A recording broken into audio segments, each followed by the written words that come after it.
Assalamualaikum warahmatullahi wabarakatuh.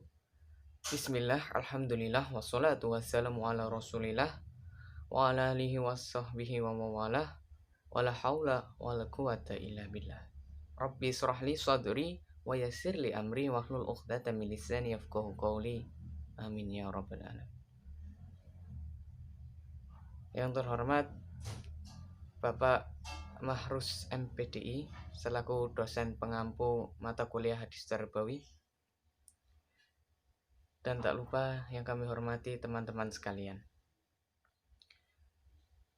Perkenankanlah kami dari kelompok 6 akan memaparkan sedikit diskusi dari kelompok kami atau makalah dari kelompok kami yang berjudul Hadis tentang keahlian pendidik dan tentang persiapan pendidik dalam mengajar.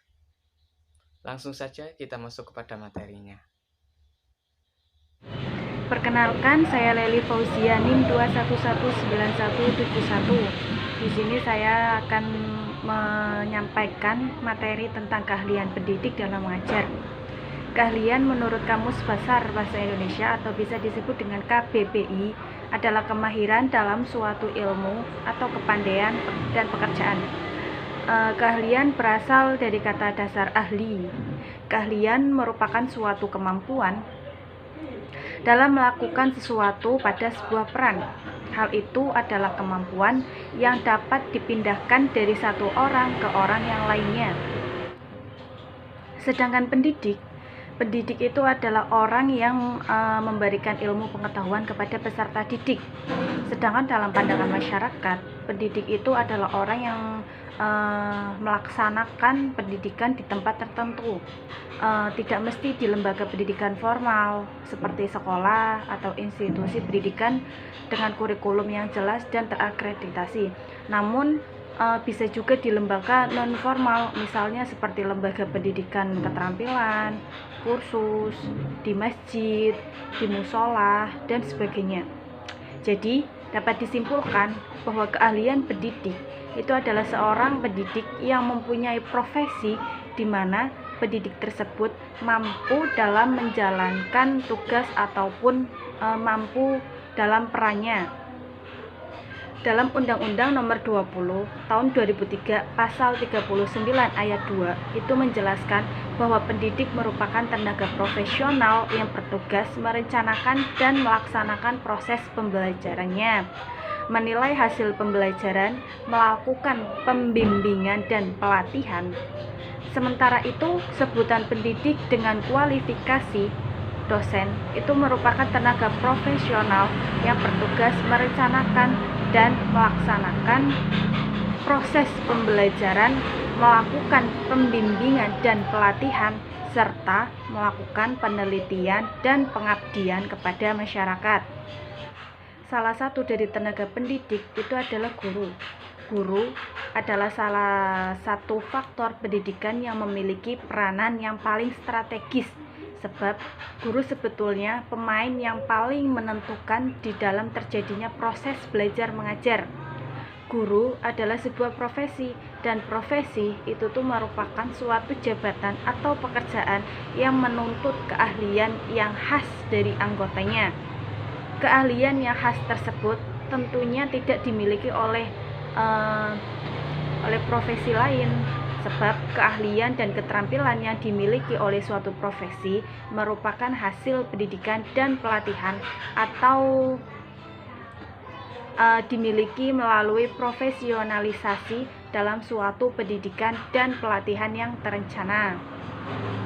Seorang pendidik itu pasti memiliki keahlian masing-masing, dan keahlian seorang guru itu tuh diantara lain, yang pertama, ahli menjabarkan pembelajaran kepada peserta didik dalam berbagai macam bentuk penjelasan. Kemudian yang kedua, mampu berkomunikasi dan bergaul kepada peserta didik dengan efektif. Dan yang ketiga, itu mampu berkomunikasi dengan orang tua atau wali peserta didik dengan efektif. Kemudian yang keempat, menguasai berbagai cara belajar yang efektif sesuai dengan tipe dan gaya belajar yang dimiliki oleh peserta didik secara individual. Kelima, ahli dan terampil dalam membuat alat peraga untuk dijadikan sebagai metode pembelajaran bagi peserta didik. Kemudian yang kesembilan, ahli dan terampil dalam mengelola kelas atau memimpin peserta didik dalam belajar sehingga suasana belajar menjadi menarik dan menyenangkan. Kemudian yang terakhir itu mampu menemukan tujuan pembelajaran kognitif secara di tingkat tinggi seperti analisis, sintesis, dan evaluasi. Melalui tujuan tersebut, maka kegiatan belajar peserta didik akan lebih aktif dan komprehensif. Sekian penyampaian dari saya, kurang lebihnya saya mohon maaf. Kemudian saya serahkan kepada pemateri selanjutnya. Terima kasih. Assalamualaikum warahmatullahi wabarakatuh. Perkenalkan, nama saya Eni Ramida, NIM 2119163. Di sini saya akan menjelaskan mengenai hadis tentang keahlian pendidik. Hadis riwayat Bukhari mengatakan, "Bainaman Nabiyyu sallallahu alaihi wasallam yuhaditsu faqala ba'dul qaumi sami'a ma qala fakariha ma qala wa qala ba'duhum bal lam yasma' hatta idza qada haditha qala aina arahu sa'ilu 'anis sa'ah qala ha ana ya Rasulullah qala fa idza du'iat al-amanah fa'dhadir as-sa'atu qala kaifa idu'atuha qala idza usidal amru ila ghairi alihi fa'dhadir as-sa'ah." Yang artinya, Nabi Muhammad SAW bercengkrama dengan kaum dalam satu majelis. Kemudian datanglah seorang badui dan ia bertanya, "Kapan kehancuran terjadi?" Rasulullah meneruskan bicaranya pada kaum dan sebagian kaum telah mendengar apa yang dikatakan oleh orang badui sehingga mereka tidak senang terhadap Rasulullah atas perkataannya. Akan tetapi, menurut sebagian kaum lain, bahwa Rasulullah tidak mendengarnya sampai Rasulullah menyelesaikan pembicaraannya. Rasulullah bertanya, "Di mana orang yang ingin mengetahui tentang kehancuran?" Orang Badui itu menjawab, "Saya ya Rasul." Kemudian Rasulullah berkata, terjadinya kehancuran yakni ketika sebuah amanah disia-siakan. Lalu orang Badui itu kembali bertanya, "Bagaimanakah amanah itu disia-siakan?" Rasulullah menjawab, ketika sebuah urusan diserahkan kepada orang yang bukan ahlinya, maka tunggulah kehancurannya. Inti kandungan hadis ini adalah peringatan akan etika seorang pengajar dan penuntut ilmu, yaitu peringatan agar pengajar tidak mengindahkan pertanyaan orang yang bertanya di saat ia sedang berbicara. Namun hendaknya ia menyempurnakan pembicaraannya dan baru setelah itu menjawab apa yang ditanyakan dengan lemah lembut. Hadis ini juga mengandung anjuran untuk menjawab pertanyaan walaupun pertanyaan tersebut tidak terfokus kepada satu masalah. Sedangkan bagi orang yang belajar hendaknya tidak menanyakan kepada pengajar yang sedang berbicara dengan orang lain. Kesimpulan dari hadis ini adalah anjuran mengambil ilmu kepada pengajar yang memiliki keahlian sehingga menjadi paham apa yang belum dipahami. Dari uraian hadis di atas dapat diambil pelajaran bahwa pekerjaan harus dilakukan secara profesional dan seorang pendidik harus memiliki keahlian di bidang tertentu. Jika bukan ahlinya, maka akan timbul kehancuran. Seorang pendidik harus konsekuen terhadap apa yang diajarkan kepada peserta didiknya. Mungkin itu saja yang dapat saya sampaikan. Mohon maaf apabila terdapat kekurangan atau kesalahan. Terima kasih. Wassalamualaikum warahmatullahi wabarakatuh. Ya, materi selanjutnya yaitu persiapan pendidik dalam mengajar. Tantangan zaman semakin menuntut pendidikan Islam untuk berbenah diri. Perkembangan yang terjadi telah membawa banyak nilai-nilai dari peradaban lain yang mau tidak mau harus diantisipasi dengan menggunakan cara pandang Islam. Oleh karena itu, seorang pendidik dituntut untuk selalu waspada dan siap siaga menghadapi semua perubahan yang terjadi. Pendidikan Islam memiliki sifat yang khas. Seruannya sesuai dengan fitrah manusia yang tidak suka dipaksa. Susunan ayat-ayat Al-Quran merupakan seruan bagi manusia untuk mewujudkan fungsi panca inderanya. Ajakan untuk berpikir, tafakkur, dan tadabbur, menggunakan akalnya, merenungi ayat-ayat Al-Quran yang dengannya akan berubah keimanan. Seorang pendidik harus memiliki kesabaran tinggi dan berlapang dada ketika ia mendapatkan beragam respon yang tidak sejalan dengan keinginannya. Seorang pendidik harus memperhatikan perbekalannya, di mana bekal yang paling utama yang harus dimiliki. Sebagaimana bekal yang harus dimiliki pendidik sebagai berikut. Yang pertama yaitu pembinaan mental. Usaha yang dilakukan seorang pendidik tidak otomatis akan mendapat sambutan yang memuaskan. Karena itu, ia harus berpikir keras bagaimana mampu menjadi perantara perubahan kepada peserta didiknya. Tingkat pemahaman peserta didik sangatlah beragam di tengah problematika kehidupan mereka yang sangat kompleks. Juga menjadi hal yang harus dicermati seorang pendidik. Hal ini menjadikan beragam pola respon yang akan diterima.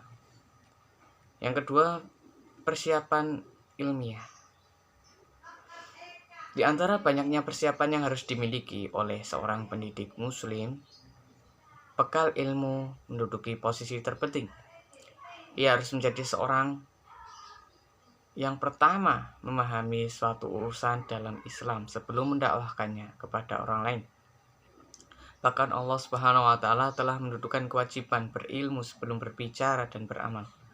Allah Subhanahu wa Ta'ala berfirman, maka ketahuilah bahwa tidak ada Tuhan yang hak melainkan Allah, dan memohonlah ampun dari dosamu dan bagi dosa orang-orang mukmin laki-laki dan perempuan. Kemudian yang ketiga, ada aspek akhlak. Bagi seorang pendidik, perhatian terhadap akhlak haruslah lebih tinggi daripada masyarakat pada umumnya. Kebutuhan untuk mempelajari ilmu tentang akhlak yang mulia, mengamalkan, akan semakin tinggi seiring dengan keinginan cita-citanya.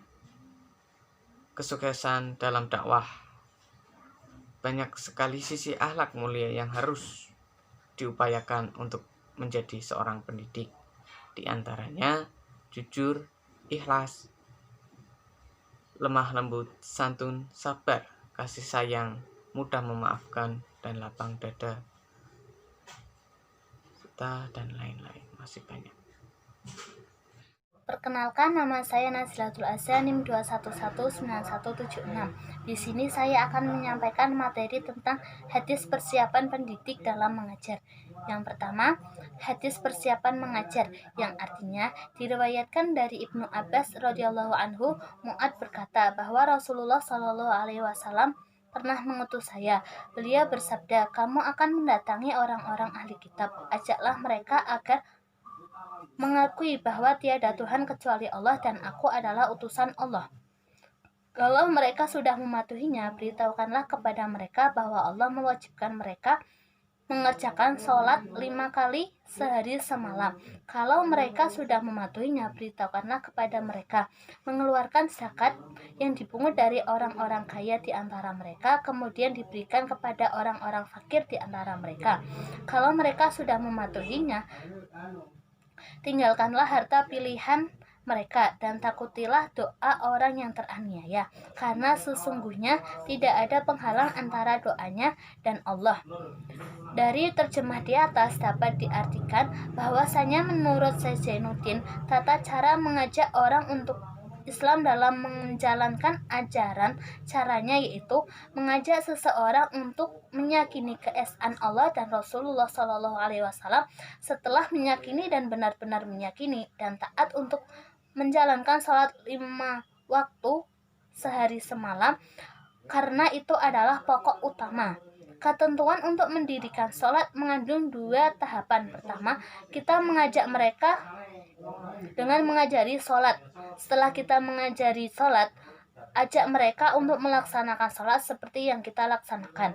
Yang kedua, ajak mereka untuk mengeluarkan zakat sebagai upaya untuk berbagi kepada orang yang kurang mampu. Kandungan hadis tersebut adalah persiapan mengajar harus sederhana dan fleksibel, serta dapat dilaksanakan dalam kegiatan pembelajaran dan pembentukan kompetensi peserta didik. Kegiatan-kegiatan yang disusun dan dikembangkan dalam Persiapan mengajar harus menunjang dan sesuai dengan kompetensi dasar yang telah ditentukan. Persiapan mengajar yang dikembangkan harus utuh dan menyeluruh serta jelas pencapaiannya. 2, yaitu hadis tentang kondisi mengajar. Seorang pendidik mengajar di saat peserta didik dalam keadaan tenang, seperti hadis an Jaririn radhiyallahu anhu anna Nabiyya sallallahu alaihi wasallam qala lahu fi hajjatil wada'i astangsitin nasa faqala la tarji'u ba'di kuffaron yadribu ba'dukum riqaba ba'di. Artinya, diriwayatkan dari Jarir bin Abdullah radhiyallahu anhu, Nabi Muhammad sallallahu alaihi wasallam pernah bersabda kepada para sahabatnya pada saat haji wada, haji perpisahan atau penghabisan. Nabi sallallahu alaihi wasallam, tolong suruh mereka memperhatikan dan mendengarkan. Kemudian Rasulullah Shallallahu Alaihi Wasallam bersabda, ditujukan kepada mereka, janganlah menjadi kafir setelah kepergianku dengan saling berhubungan satu sama lain. Kandungan hadis ini adalah pangkal ilmu adalah mendengarkan, lalu memperhatikan, lalu menghafal, lalu mengerjakan, kemudian mengajarkannya. Mendengarkan dan memperhatikan ketika ulama berbicara mengajarkan ilmu kepada para santri, maka santri tidak boleh berbicara sendiri-sendiri. Yang kedua, yaitu pendidik mengajar di saat peserta didik tidak dalam kondisi jenuh, seperti hadis an Ibnu Mas'udin qala kana Nabiyya sallallahu alaihi wasallam yatakhawwala bil mau'izati fil ayyami karahatas samati alaina. Artinya, dari Ibnu Mas'ud, Nabi Shallallahu Alaihi Wasallam selalu memilih waktu yang tepat untuk memberikan nasihat karena beliau takut kami akan merasa bosan. Kandungan hadis, anjuran untuk tidak melakukan perbuatan sahih secara terus-menerus karena dikhawatirkan dapat menyebabkan rasa bosan, meskipun ketekunan sangat diharapkan dalam melakukan segala pekerjaan. Demikianlah sedikit pemaparan dari kelompok kami. Kurang lebihnya kami mohon maaf yang sebesar-besarnya. Wabillahi taufiq wal hidayah. Wassalamualaikum warahmatullahi wabarakatuh.